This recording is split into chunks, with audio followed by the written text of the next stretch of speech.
আমাদের এই পৃথিবীতে বর্তমানে যিনি ধনী ব্যক্তি,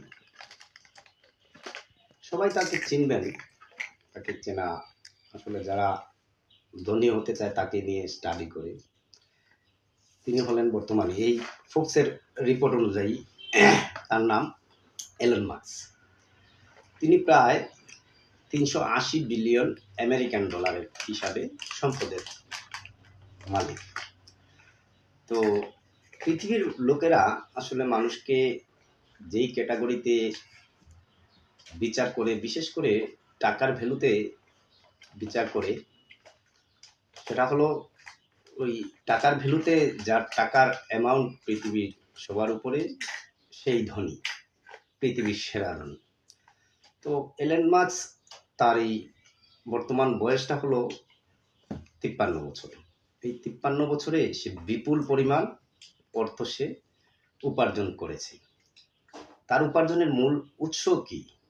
তার উপার্জনের আসলে মূল উৎস হলো, সে সফটওয়্যার দিয়ে শুরু করেছিল। তার দুটা সফটওয়্যার টপ রেটে সে বিক্রি করেছিল দুটা প্রতিষ্ঠানের কাছে, এবং তার তৃতীয় স্টেপ যেটা, সেই স্টেপেই সে কিন্তু এই পৃথিবীর শ্রেষ্ঠ ধনীর তালিকায় চলে এসেছে। এখন আমাদের সমাজে যে প্রচলিত ধনী গরিব, আসলে ধনের বিচারে তিনি ধনী। প্রশ্ন আসে, তাহলে জ্ঞানের বিচারে বর্তমানে ধনী কে? উত্তর একই, জ্ঞানের বিচারেও ওই এলন মাস্কই ধনী। কেন? তিনি পৃথিবীতে যতটুকু সর্বোচ্চ দিয়েছেন, পাশাপাশি তিনি মহাজগতেও ছড়িয়ে পড়েছেন। মহাকাশে কিন্তু তার কাজ চলতেছে।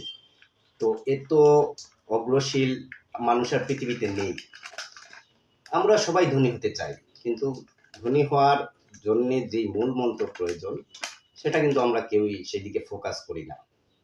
কেন ফোকাস করি না? আমাদের ওই দিকে ফোকাস করি না বলেই কিন্তু আমরা সেই কাঙ্ক্ষিত লক্ষ্যে পৌঁছাতে পারি না। আমাদের ধনী হতে হলে প্রত্যেককেই প্রথমে আমাদের নিজেকে নিয়ন্ত্রণে আনতে হবে।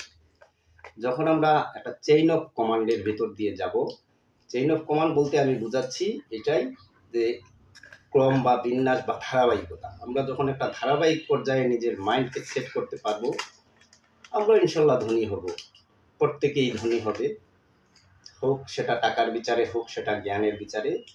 তবে ধনী হওয়ার পূর্ব শর্ত হলো নিজেকে নিয়ন্ত্রণে আনা।